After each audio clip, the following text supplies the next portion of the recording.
আমরা তো এই কথা বলতে পারি না।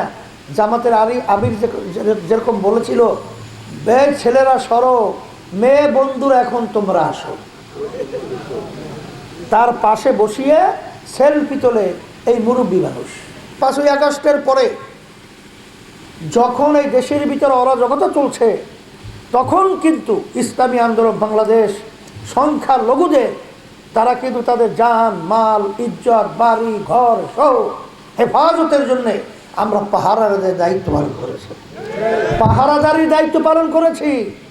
আপনারা দেখেছেন ইসলামী আন্দোলন বাংলাদেশ তাদের সহযোগী সংগঠনগুলো করোনাকালীন সময় যখন বাপ ছেলেকে ফেলে রেখে পালায়, যখন স্ত্রী স্বামীকে রেখে পালায়, তখন কিন্তু ইসলামী আন্দোলন বাংলাদেশ এবং তার সহযোগী সংগঠনগুলো আমরা জানের ঝুঁকি নিয়ে তখন সেই যে করোনার সময় যারা মারা গেছিল তাদেরকে আমরা দাফন কাফন জানাজা কবর খোদা দাফনের ব্যবস্থা করেছি।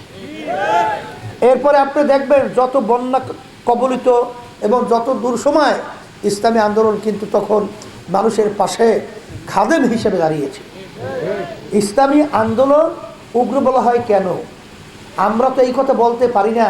জামাতের আমির যেরকম বলেছিল, বে ছেলেরা সরো, মেয়ে বন্ধুরা এখন তোমরা আসো। তার পাশে বসিয়ে সেলফি তোলে এই মুরব্বী মানুষ বেপরদা মেয়েদের সাথে। এখন এটা তো ইসলামী আন্দোলন পারে না। আচ্ছা, মেয়ে এবং ছেলেদের ভিতরে চলার পার্থক্যটাকে আমরা করছি না আল্লাহ করছি? তাই আল্লাহ মাফ করুক, নাউজুবিল্লাহ। তাইলে এই বৈষম্য কি আল্লাহ করছে? আল্লাহ মাফ করুক, তাহলে ঈমান থাকবে? মেয়েরা মেয়েদের অবস্থানে থাকবে, ছেলেরা ছেলেদের অবস্থানে থাকবে। মেয়েদের স্বর্ণ সবচেয়ে বেশি দিয়েছে ইসলাম।